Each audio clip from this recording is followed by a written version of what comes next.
Today is Saturday in the Octave of Easter, and our readings on this day are taken from the book of Acts, chapter 4, verses 13 to 21, and from the Gospel of Mark, chapter 16, verses 9 to 15.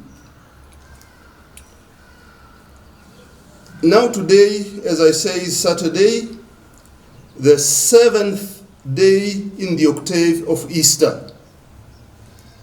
We read from the Gospel of Mark and the Acts, and in the Gospel of Mark, we see Mark who bears witness to the resurrection of Jesus.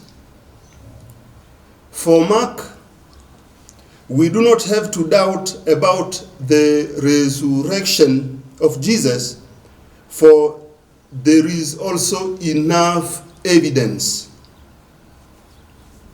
He presents a summary of diverse apparitions of Jesus.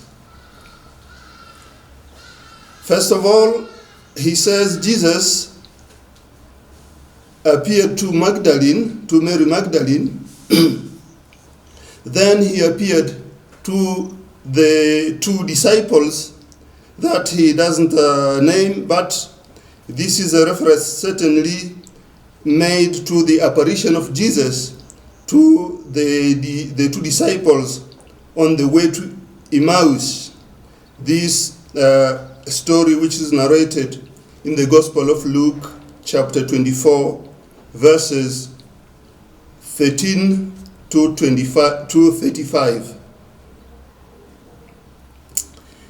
Then finally he says Jesus appeared to the 11 while they were at table.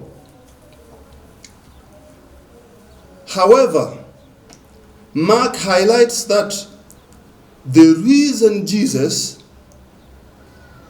insists on the lack of belief of the 11 whenever the message is announced to them by those who have seen him.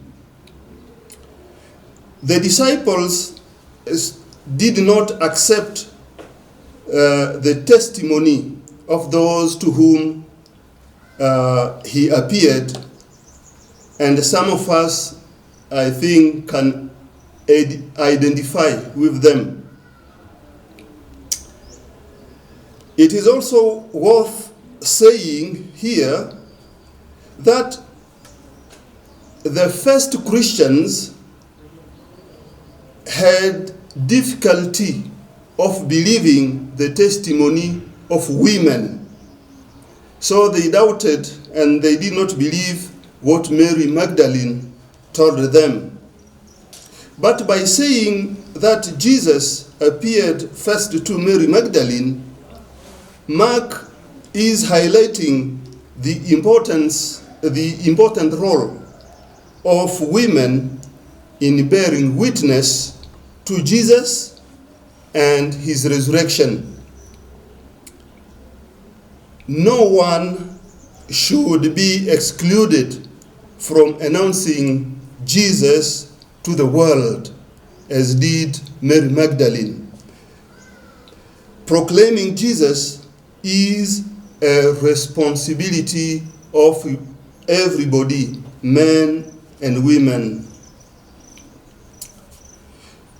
The reason Jesus reminded also the disciples of the great missionary mandate that he told to them during his life with them. Go into all the world and preach the gospel to the whole creation.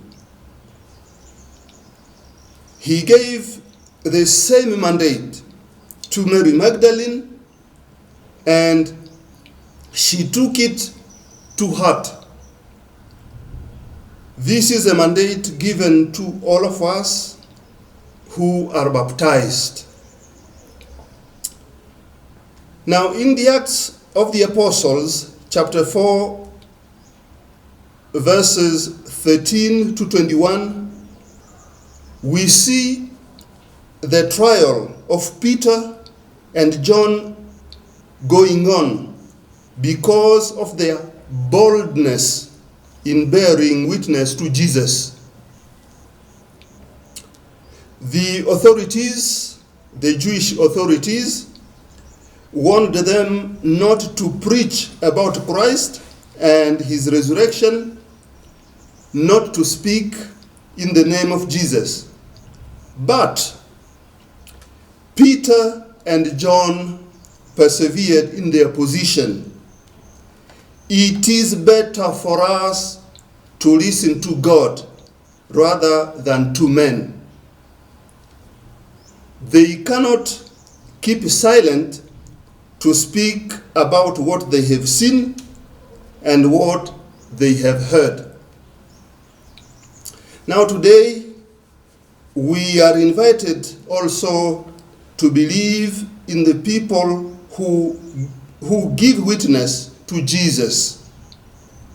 We are called to imitate the commitment of Magdalene in the gospel and to follow the example of the apostles Peter and John in the first reading.